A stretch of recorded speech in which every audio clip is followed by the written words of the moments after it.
lihat ada hamba yang diberi hadiah oleh Allah, hadiahnya lebih banyak dari ibadahnya.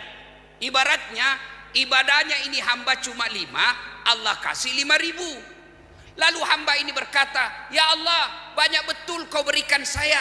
Kebaikan ini tidak sebanding dengan amal yang saya lakukan. Hadiahmu ini tidak sebanyak amal yang saya perbuat selama hidup saya. Kok banyak begini ya Allah? Lalu Allah menjawab, wahai hambaku, ketahuilah itulah doa-doamu yang tidak aku jawab, yang tidak aku kabulkan, yang tidak aku berikan ketika kau hidup di dunia. Karena saya tahu apa yang kamu minta kau tidak mampu memikulnya, maka aku kasih kamu di dunia, di akhirat ini. Itu berarti tidak ada doa yang tidak Allah kabulkan. Yang ada adalah semua doa dikabulkan dalam bentuk yang berbeda-beda. Ada doa yang dikabulkan